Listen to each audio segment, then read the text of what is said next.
आंखें तरस गईं दर्शन को, कब तू झलक दिखाएगा। वृंदावन में आने वाले संभल में कब आएगा। कभी कलयुग खत्म नहीं होगा। 4.5 लाख साल बचे हैं। कभी कलयुग खत्म नहीं होगा। कभी सतयुग नहीं आता है। अगर सतयुग में कलयुग नहीं होता तो हिरण्याकश्यप अपने पुत्र को मारने के लिए क्यों चल देता। द्वापर में भी कलयुग था, जहां भगवान कृष्ण अवतार ले चुके थे। उस द्वापर में जब हस्तिनापुर के अंदर सभा सजाई जाती है और बड़े बड़े विद्वानों की उपस्थिति होती है, योद्धाओं की उपस्थिति होती है, एक स्त्री को नंगा होते हुए देखना चाहते थे कुछ लोग। यदि हमारी पुकार उसके द्वार तक ना पहुंचती तो भारत का प्रधानमंत्री इस धरती पर माथा टेकने यहाँ नहीं आता। क्योंकि जैसा कि मैंने कहा, अभी तो कलयुग बहुत साल बचे हैं कलयुग के खत्म होने में। अभी तो प्रारंभ है, जब खत्म होगा तब उनका आगमन होगा। अभी से क्यों इसकी इतनी तैयारियां। नम्रता, कभी कलयुग खत्म नहीं होगा। 4.5 लाख साल बचे हैं। कभी कलयुग खत्म नहीं होगा। कभी सतयुग नहीं आता है। सतयुग और कलयुग अलग हैं। सूरज सतयुग में भी पूरब से निकलता था, पश्चिम में छिपता था। कलयुग में भी। सतयुग और कलयुग में भेद क्या है। कलयुग की अवधि ये, सतयुग की अवधि ये, त्रेता की अवधि ये, द्वापर की अवधि ये हमारी गणना के आधार पे थोड़ी देर को ठीक मानी जा सकती है। लेकिन मैं ऐसा मानता हूं कि सतयुग में भी कलयुग था। अगर सतयुग में कलयुग नहीं होता तो हिरण्याकश्यप अपने पुत्र को मारने के लिए क्यों चल देता। द्वापर में भी कलयुग था, जहां भगवान कृष्ण अवतार ले चुके थे। उस द्वापर में जब हस्तिनापुर के अंदर सभा सजाई जाती है और बड़े बड़े विद्वानों की उपस्थिति होती है, योद्धाओं की उपस्थिति होती है, एक स्त्री को नंगा होते हुए देखना चाहते थे कुछ लोग। वो कलयुग था। सतयुग में भी कलयुग था, द्वापर में भी कलयुग था और त्रेता में भी कलयुग था। कलयुग में सतयुग है।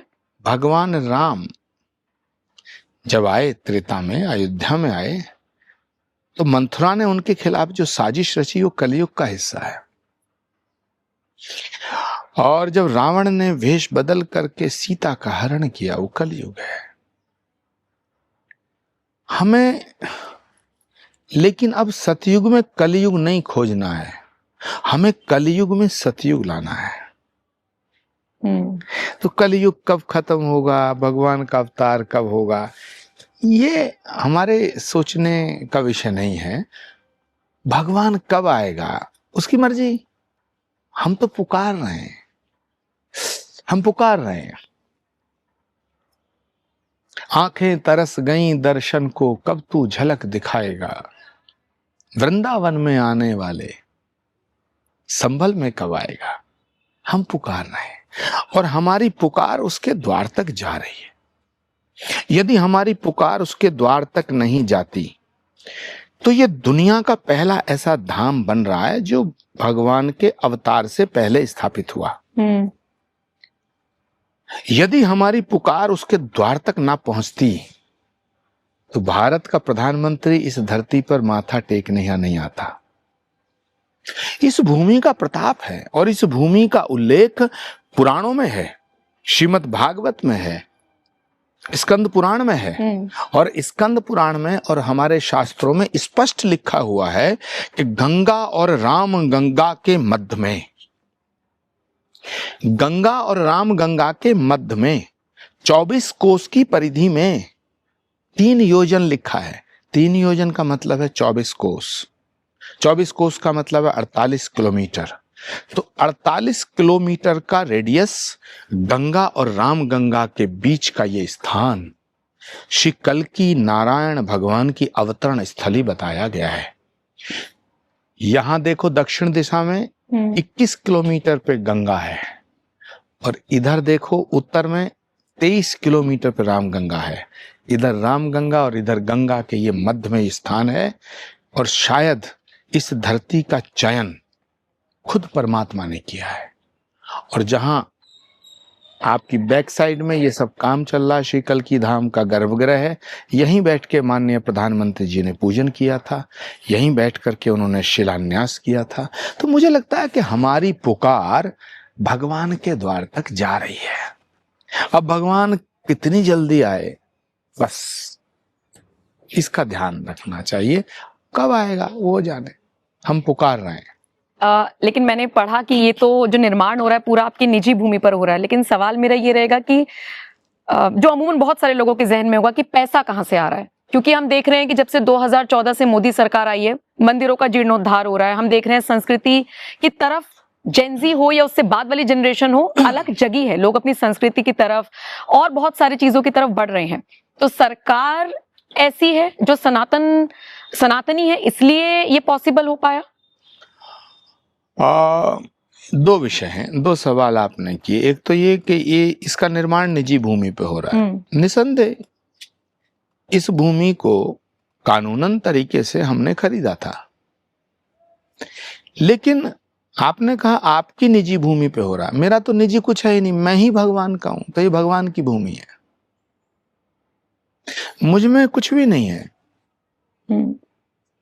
तन मन धन सब कुछ है तेरा, तेरा तुझको अर्पण क्या लागे मेरा। मेरे पास कुछ भी नहीं है, मेरा मुझ में कुछ नहीं। तो जब मनुष्य, हमारी सनातन संस्कृति है, भारत को कृषि प्रधान देश कहा जाता है, लेकिन मैं मानता हूं कि भारत ऋषि प्रधान देश है।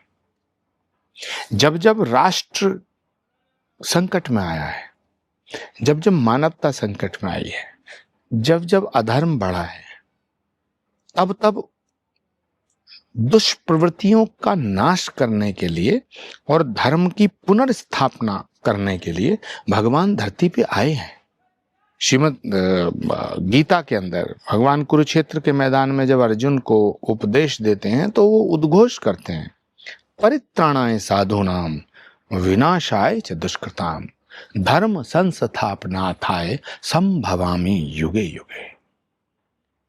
परित्राणाय साधूनाम, सज्जनता की रक्षा करने के लिए, साधुओं की रक्षा करने के लिए, सत्य को बचाने के लिए, अधर्म का नाश करने के लिए। यदा यदा हि धर्मस्य ग्लानिर्भवति भारत अभ्युत्थानम अधर्मस्य तदात्मानं सृजाम्यहम्। तो ये मैं नहीं कह रहा हूं, ये भगवान कृष्ण ने कहा है, संभवामि युगे युगे, मैं हर युग में आया हूं। और वही श्रीमद् भागवत कहती है कि संभल ग्राम मुखस्य ब्राह्मणस्य महात्मना। ये जो संभल का नाम है, ये जो वर्ड है संभल, ये पुराणों में मेंशन है। संभल भी मेंशन है, ग्राम भी मेंशन है। अच्छा, श्रीमद् भागवत का श्लोक पढ़ रहा हूं, संभल ग्राम मुखस्य ब्राह्मणस्य महात्मना भवने विष्णु यशस्य कल की प्रादुर्भविष्यति। ये मैंने नहीं लिखा, पुराण वेद व्यास लिख रहे हैं। संभल के गांव में, संभल ग्राम मुखस्य ब्राह्मणस्य महात्मना, विष्णु यश नाम के ब्राह्मण के भवन में, भवने विष्णु यशस्य कल की प्रादुर्भविष्यति। कितनी बड़ी उद्घोषणा है। नम्रता झूम उठते हैं हम लोग, नाचने लगते हैं। जब भगवान जहां आएगा, जब राम आए थे तो हमें पता नहीं हम थे या नहीं थे, जब कृष्ण आए थे हमें पता नहीं हम थे नहीं थे, लेकिन हमें ये पता है कि यहाँ भगवान आएंगे। ये पुराणों ने बताया। तो जहां भगवान आएंगे उस धरती पर उनके आने से पहले धाम बनना चाहिए। ये मेरे मन में संकल्प आया 18 साल पहले। 18 साल पहले मैं 40-41 साल का उस समय होऊंगा। 18 साल पहले तो मुझे लगा कि भगवान का धाम बनना चाहिए। जहां भगवान आया है वहां सब जगह धाम बने। अयोध्या धाम ना होती अगर राम ना आते, मथुरा वृंदावन धाम ना होता अगर कृष्ण ना आते, हरिद्वार धाम ना होता अगर गंगा ना आती। तो जहां भगवान आया उसके चरण पड़े, जो भी कोई महापुरुष कभी कहीं आए हैं तो उनके नाम के धाम भी बने हैं। तो यहाँ तो भगवान का पूर्ण अवतार, और कल की अवतार का मतलब ये नहीं कोई ऋषि मुनि साधु संत महात्मा आ रहा है, महापुरुष आ रहा है, पार ब्रह्म परमेश्वर आएगा। The last incarnation of Lord Vishnu. जब हम कहते हैं भगवान का अंतिम अवतार, तो नम्रता इसका मतलब है कि इस सनातन का अंतिम अवतार, सनातन के अंतिम अवतार का मतलब है इस सृष्टि का अंतिम अवतार, क्योंकि इसके बाद अब कभी शास्त्र नहीं लिखे जाएंगे। सोचो जरा, भगवान का अंतिम अवतार आ रहा है, भविष्य का अवतार ही आएगा, तो उनके आने से पहले ये धाम बन रहा है। और इस हमारे संकल्प को शक्ति देने का काम अगर भारत में किसी व्यक्ति ने किया तो उसका नाम नरेंद्र मोदी है। अगर इस देश के प्रधानमंत्री नरेंद्र मोदी ना होते तो श्री कल्कि धाम का शिलान्यास भी नहीं होता। अब इस बात पे बहुत से सवाल उठेंगे, आपके मन में भी सवाल आ रहा है, एकदम आपने हाथ खड़ा कर दिया। नहीं, वैसे मेरा सवाल, मैं आऊंगी इस पे और विस्तार से आऊंगी, लेकिन मेरा वो सवाल का जवाब रह गया कि क्या सरकार की तरफ से मदद मिल रही है इसको बनाने के लिए, या आम जनता दान दे रही है, क्योंकि इतना बड़ा प्रोजेक्ट है ये। भगवान के धाम बनाने के लिए हमें मदद की जरूरत नहीं है। हम कोई अपना मकान थोड़ी बना रहे हैं कि 5 स्टार होटल बना रहे हैं कि हम बैंक से प्रोजेक्ट पास कराएंगे, लोन चाहिए, उसकी किस्तें भरेंगे। ये भक्त बनाएंगे, करोड़ों लोगों की आस्था का केंद्र है कल्कि धाम।